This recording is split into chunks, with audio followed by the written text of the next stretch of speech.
Dan sama emang udah punya niatan pengen jadi orang Bogor. Oh gitu. Jadi udah, kalau kata orang Sunda udah kekeh lah, kekeh pengen di Bogor. Kerja itu susah. Jadi ketika kalian dapat kerjaan, sekecil apapun pendapatan yang kalian dapatkan, syukuri aja dulu.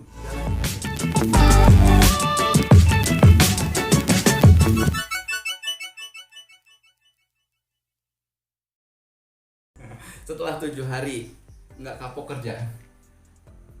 Enggak sih. Enggak. Karena ya emang Harus kerja lah. emang harus kerja, laki-laki lah gitu kan. Mm-mm. Dan sama emang udah punya niatan pengen jadi orang Bogor.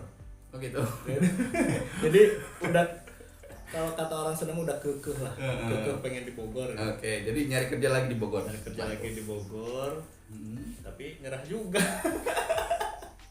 sempat putus asa lah, dibilang nyerah enggak sih, sempat putus asa. Pulang lagi lah ke Majalengka.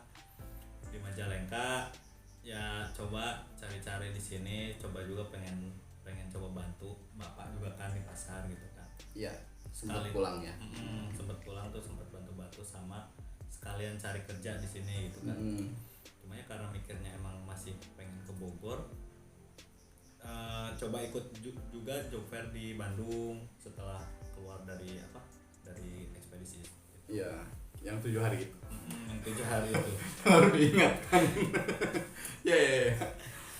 Ikut job fair di Bandung. Bandung. Ada saudara lah di situ, si Ari gitu kan, yang masih kuliah, coba ikut nginep di sana. Dan kebetulan Ari juga pas free di hari Minggu itu, kalau nggak salah hari Minggu pas Sabtu gitu, nggak ada jadwal kuliahnya, anterin lah ke job fair, ngasih lamaran lah. Biasa di job fair kan cuma sekedar masukin ya, interview mah enggak gitu kan. Iya benar. Dan dipanggil juga enggak. Banyak stand. Wah, kayaknya kayaknya berminat semua nih. Kita masukin, nggak ada tindak lanjut. Kadang sampai beberapa hari pun nggak ada tindak lanjut. Iya benar. Saya belum pengalaman ke job fair gitu ya, udah beberapa kali nggak ada yang nyangkut gitu. Iya. Nggak ada yang nyangkut. Nah di situ tuh mumpung ya, kalau saya tuh dulu tuh mumpung saya bisa bawa motor ke Bandung keluar gitu kan, dengan izin cari kerja, sekalian aja ke Bogor gitu kan, sekalian nemuin teman-teman di Bogor.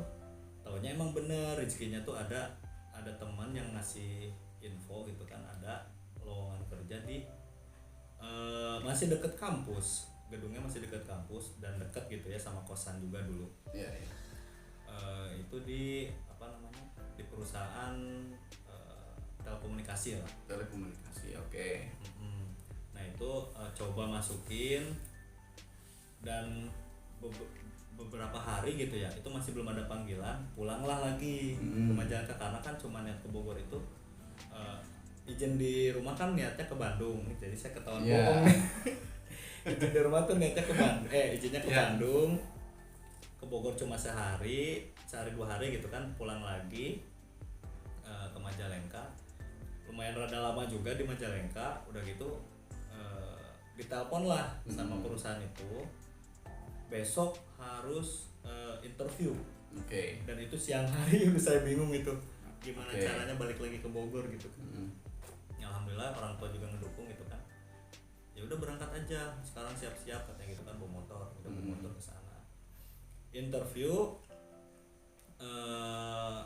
ya namanya interview kan udah banyak kasar. Kalau saya rasain itu interview yang kedua itu banyak ditakut-takutin gitu. Ntar siap ditempatin di mana aja gitu kan. Ya namanya saya butuh kerja, ya udah siap gitu kan. Siap gaji kecil, siap. Saya butuh kerja gitu. Saya butuh uang. Itu tuh barulah keterima di situ. Alhamdulillah keterima di situ, mungkin karena itu tuh dibilang cabang baru yang pertama di Bogor. Kayaknya Untuk lagi perusahaan tersebut. Lagi banyak cari karyawan lah. Gitu.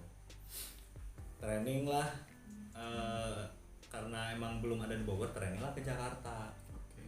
Ke Jakarta ada pokoknya di daerah mall gitulah tempat ininya, tempat trainingnya. Training di Jakarta Berapa hari? 7 hari. ingat banget 7 hari, dan itu harusnya tuh nggak 7 hari karena kita itu udah sepakat sama teman-teman yang lain tuh yang interview bareng, yang kloteran pertama udah sepakat kalau di hari ke-8 itu masih disuruh training, mendingan kita mogok training, kita langsung kerja aja di Bogor gitu. Nggak pada datang tuh, pada nanyain, iya, nggak pada datang. Jadi ya udah, jadi langsung apa namanya, kerja, langsung kerja di Bogor. Penempatan bagian saat itu kayaknya kan Dibilangnya agent kali ya, agent. iya, Okay. agent, bagian yang ngangkat telepon lah kalau orang-orang yang biasa ini. Oke, Yang ngangkat menerima keluhan. Oke, keluhan untuk pelanggan ya. Iya. Oke, itu. Nah, setelah 7 hari, oh ternyata saya 7 hari training nih, ternyata saya lolos nih, karena kan sebelumnya kan 7 hari selesai, ternyata ini lebih dari 7 hari ya, bersyukur nih. Nah, perasaannya seperti apa ketika di pekerjaan kedua ini? Apakah tidak boleh seperti yang pertama, mau gak mau harus dijalani, atau seperti apa saat itu? Pasti ada rasa pengen berusaha lah, karena yang pertama itu ya dibilang nyesel ya, karena cuma 7 hari. 7 hari. Yang kedua ini ya saya dibilang makin bersungguh-sungguh ya sungguh-sungguh gitu kan, karena susah cari kerja. Itu berarti tahun berapa ya? 2013 saya pertama di situ tuh. Nah teman-teman, itu dia ya, tadi kata Kang Eka juga susah cari kerja itu. Mau ijazah apapun, setinggi apapun ijazah kalian, nyari kerja itu susah. Jadi ketika kalian dapat kerjaan, sekecil apapun pendapatan yang kalian dapatkan, syukuri aja dulu, jalani aja dulu, karena semuanya bertahap. Karena kalau sering saya bilang, secapek-capeknya kerja, mengenaskan kita kerja, lebih mengenaskan tidak punya pekerjaan. Ya, seperti itu. Jadi tirulah nih Kang Eka nih, di pekerjaan keduanya tadi lebih berusaha dengan baik agar tidak terulang kutukan 7 hari di awal. bisa Iya. Jadi untuk yang pertama kan itu semacam kita nginput barang dan lain. Kalau job desk untuk di pekerjaan kedua seperti apa kurang lebihnya? Skill yang di 7 hari itu kepake. Yang di 7 hari di sana. Oke. Skill apa nih? Skill ngobrol sama satpam. Skill apa ya dibilangnya? Skill input data cepet lah. Oh gitu. Karena kan kalau yang 7 hari itu nggak ada gangguan telepon, nggak ada penilaian ini. Oh nggak ada penilaian apa, harus KPI cepat ya, KPI benar, cepat handling gitu kan. Kalau di sini kan harus cepat. Udah belajar private 7 hari itu, kepake di situ. Udah sambil ngomong sambil ngetik gitu kan, itu kepake di situ. Berarti tadi kan kalau Kang Eka sebutnya agent ya, agent di sini lebih ke kayak call center atau gimana? Iya, kayak call center. Kayak call center lah. Berarti menangani keluhan pelanggan. Terhadap layanan di perusahaan tersebut ya, yang dipakai di perusahaan tersebut. Benar. Apa yang paling diingat dari training 7 hari di Jakarta, terus pelajaran apa yang sampai sekarang masih diingat dari sana? Kalau yang paling diingat itu pertama, satu kereta nggak sadar itu sama SPP. Jadi kan SPP itu kita nggak kenal.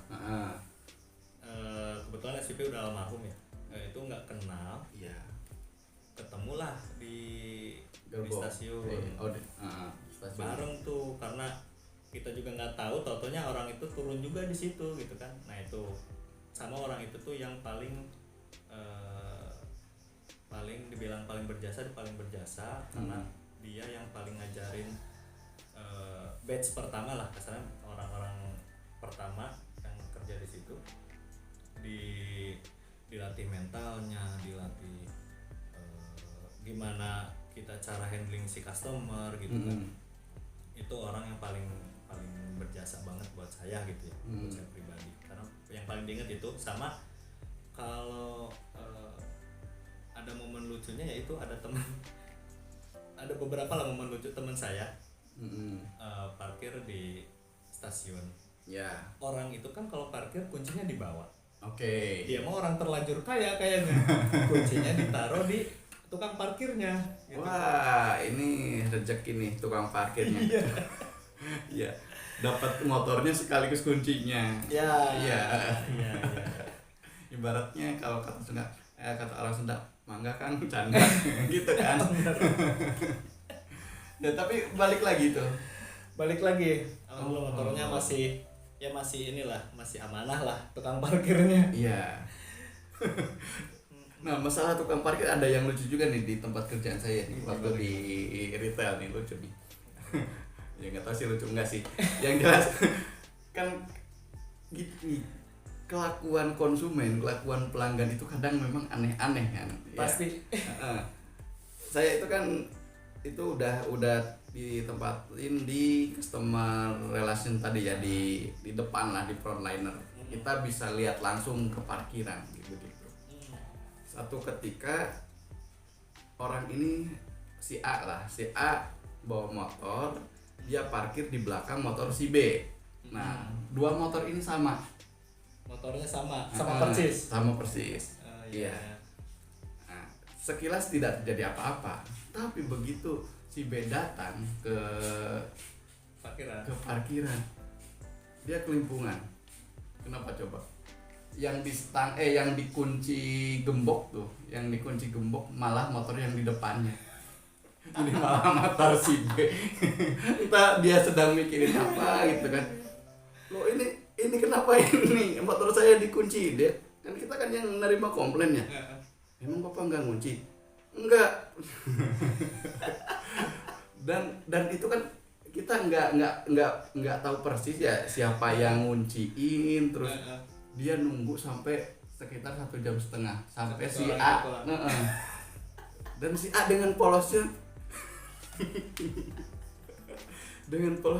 Bapak punten, ini dikunci. memang aneh benar. Ada yang kayak gitu ya? Ada, benar. Bahkan waktu ya pengalaman di sana ya gitu ya, kalau sampingnya ruang informasi itu biasanya penitipan barang ya, tuh kalau di supermarket ya, sampai jok motor dititipin. Jadi entah kenapa ya jok motor itu terlalu spesial atau apa ya, jadi jok motor dicabut dari motornya dititipin. Harganya lebih mahal kali. Mungkin dari motornya. Kan biasanya helm. Iya, kalau helm kan wajar kan. Iya. Ini jok motornya. Makanya pertanyaan besar sampai sekarang itu. Ini jelmaan Mr. Bean yang dititipin ininya, stang mobilnya. Bener. Iya, itu. Oke, lanjut lagi. Itu kan pengalaman dari training di Jakarta. Berarti secara garis besar Kang Eka ini seorang, kita sebutlah call center. Sampai sekarang dengan tingkatan yang berbeda mungkin. Ya alhamdulillah udah dibilang naik pangkat Okay. Kan bahasanya. Kalau tadi kesannya kita kan ngalor ngidur nih. Nah, ini pelajaran berharganya, mungkin bukan pelajaran berharga. Kita ngobrol-ngobrol masalah ke call centeran. Apa sih menurut Kang Eka sendiri ya? Kalau teman-teman mau yang versi benernya silahkan cari di Google ya. Ini versi kita gitu.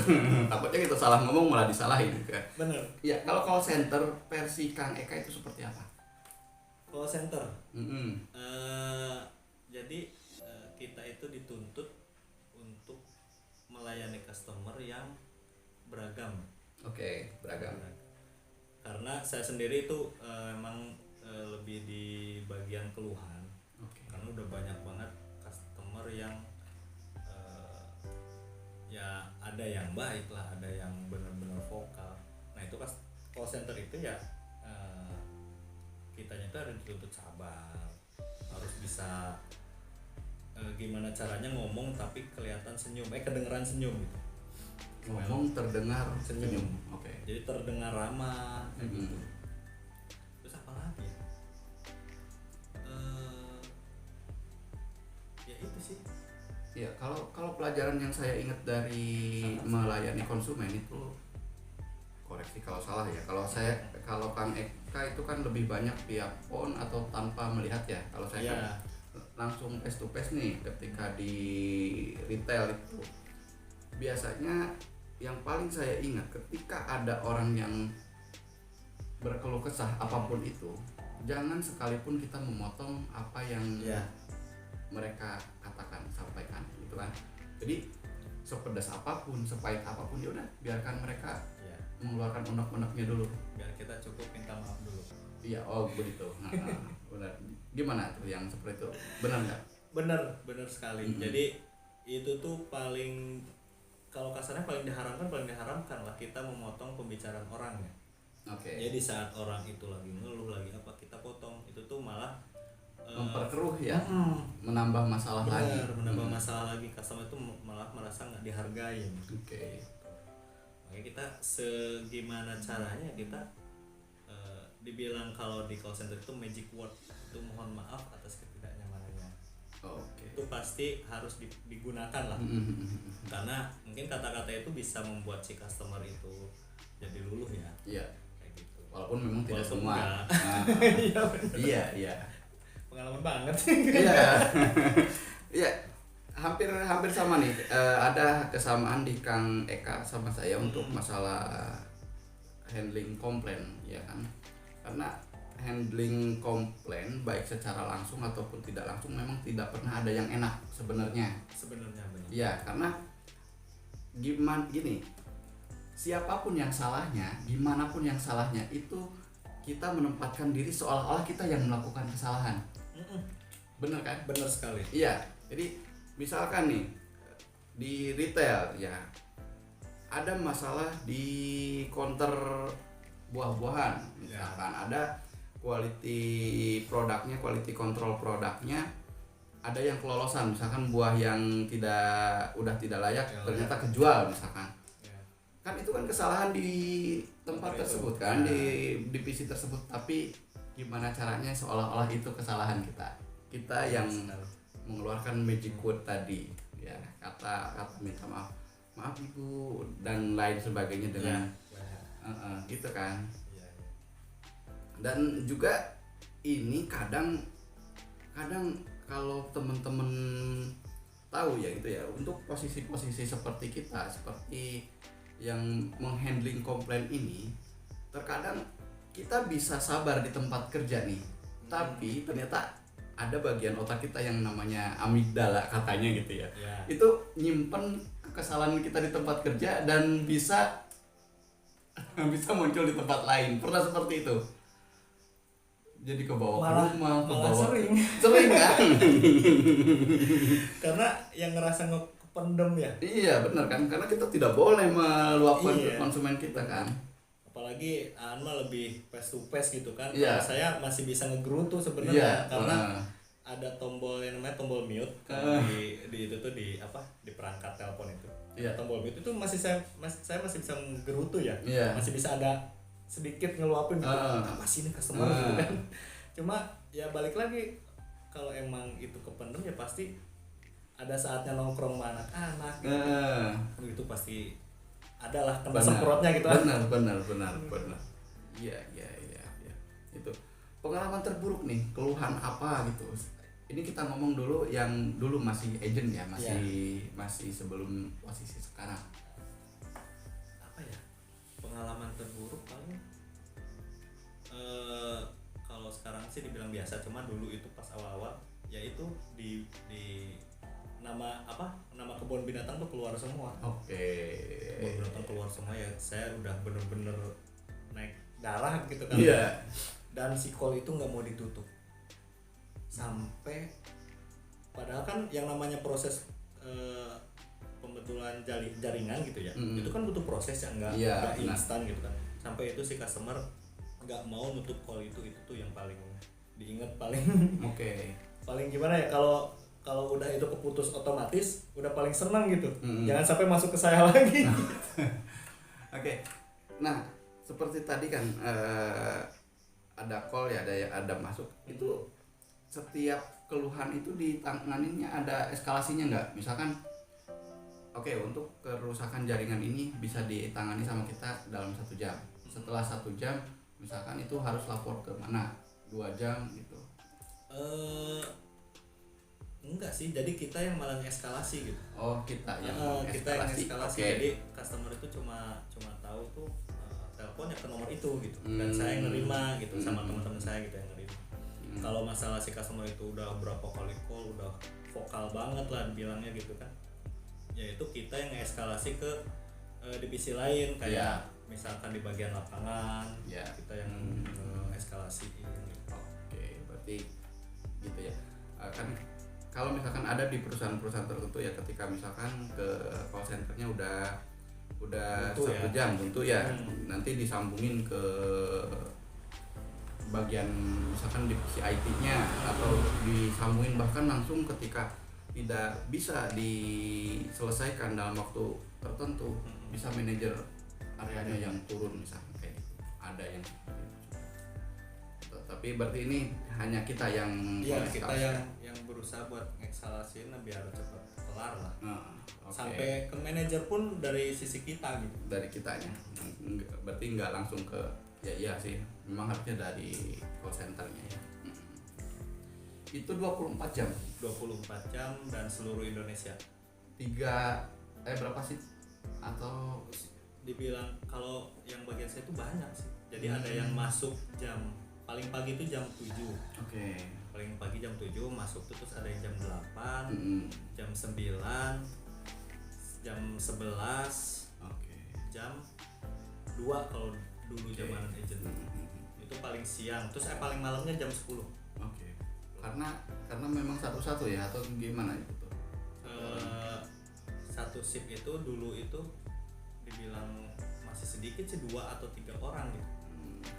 Untuk menangani covering wilayahnya se-Indonesia. Cuma ada bantuan dari Jakarta. Jadi dua set di Jakarta. Kalau pengalaman paling baiknya, mungkin saya bisa salah satunya nyebutin dulu Kang Eka public speakingnya tidak sebaik sekarang. Iya, benar kan? Ada perubahan kan? Iya. Kalau dulu lebih pemalu, lebih suka di balik gitar daripada ngomong. Tahu aja nih. Iya. Selain itu apa lagi yang bisa dipetik nih selama kita di agent lah? Di agent. Ya pertama itu benar, public speaking bisa lebih terlatih. Terus banyak dibilang banyak relasi sih nggak terlalu banyak, tapi ada gitu. Jadi kadang saya dulu itu pernah diajakin sama customer buat sekedar makan karena dia ngerasa saya ngeberesin gangguan itu, padahal bukan saya. Iya, benar. Saya cuma penyambung gitu kan. Benar. Terus ya lebih berani speak up di depan banyak orang kali ya kalau sekarang saya ngerasanya. Dan ini saya tambahin ya, dan bisa mengambil keputusan. Iya, bisa. Bisa cepat mengambil. Iya, gitu kan. Karena ya satu keputusan itu gini, keputusan itu bisa benar, bisa salah ya.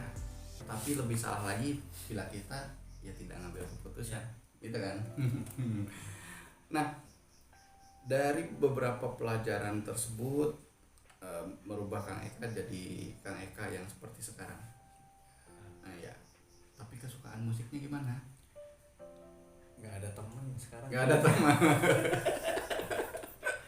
Karena udah pada kerja jauh-jauh lah. Call center atau yang menangani keluhan publik, keluhan umum, konsumen, nasabah dan lain sebagainya, apapun sebutannya, itu adalah salah satu pekerjaan yang stressful, sangat menguras pikiran. harus ada dong pelariannya. Pelarian tanda kutip, bukan soal hal negatif ya. Kalau Kak Eka sendiri ketika udah mumet banget ngapain biasanya? Biasanya paling futsal. Oke, Olahraga. Paling karaokean. Oke. Jadi emosi itu nggak keluar di tempat karaoke itu bisa teriak-teriak. Gitu. Itu wadah yang paling buat menurut saya tuh paling pas lah. Paling pas. Keren ya. Oke. Selanjutnya setelah ini kan berarti kan meningkat nih levelnya nih. Nah, sekarang udah di top manajemen atau belum? Masih di middle. Oke. Di middle. Sekarang ngapain aja? Ya sekarang kan dulu di agent, sekarang tuh ke leader ya. Dibilangnya middle itu leader karena masih belum, saya ngerasa tuh masih belum di top. Belum. Iya. Ya itu sekarang lebih memonitor kerja itu, memonitor teman-teman under team sama teman-teman layanan gitu ya. Lebih monitor kerjanya anak-anak, lebih monitor gimana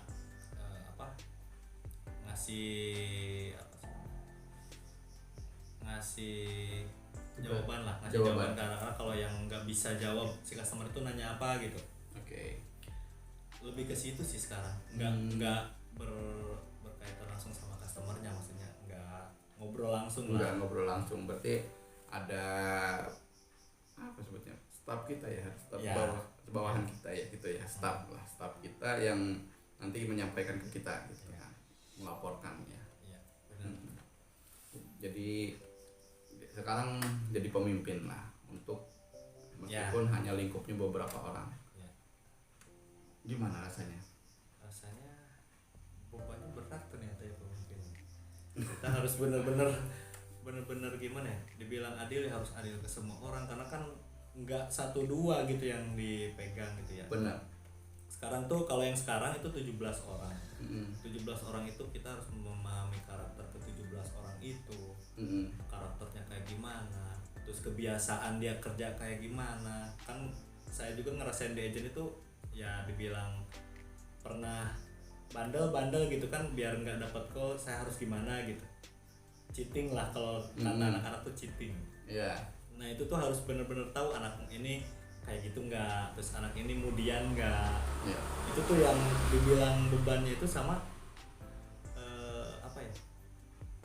apa yang harus didapat sama anak-anak itu, apa yang udah dikerjakan sama anak itu harus seimbang sama apa yang dia dapat gitu. Contohnya ya kayak kebijakan perusahaan itu harus bener-bener dia dapetin.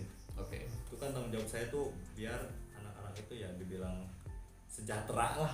Iya, sejahtera lah. Oke.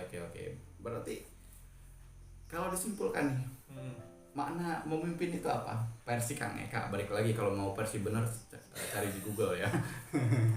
Memimpin itu maknanya apa ya? Ini kuis dadakan nih. Bingung nih jadi saya. Ya kalau yang saya lakuin ya saya harus bisa dilihat baik dari anak-anak, jadi role model lah. Oke. Memimpin itu role model, uswatun hasanah. Iya. Berarti ketika kita bisa mencontohkan itu lebih baik daripada kita hanya menuangkan dalam aturan gitu kan. Benar. Karena ya aturan udah ada gitu. Karena kita harus memberi contoh biar under tim kita itu ya leadernya juga gini gitu kan. Ya saya harus bisa, seenggaknya saya harus bisa sama kayak leader saya. Oke. Apa yang dicontohkan leader? Enggak. Kan sekarang jadi leader nih. Apa yang dicontohkan leader sebelumnya yang paling diingat sehingga bisa sebijak sekarang nih? Iya. Apa ya? Ya, banyak sekali perubahan yang saya rasakan nih. Sambil Kang Eka mikir sebenarnya ini saya mengulur-ngulur nih. Banyak perubahan yang saya rasakan ya. Kita itu dulu bertiga, saya, Fuad, Kang Eka di SMA sering bareng, kemana-mana bareng. Dan beliau ini termasuk tipe-tipe kaum terserah nih. Jadi kalau mau kemana-mana terserah, kalau mau makan apa terserah nih. Tapi sekarang dia harus bisa memutuskan untuk anak buahnya gitu kan, untuk staff-staffnya. Jadi nggak bisa terserah lagi. Pak, ini ada aduan kayak gini, gimana jawabannya? Masa jawabannya terserah enggak? Dong.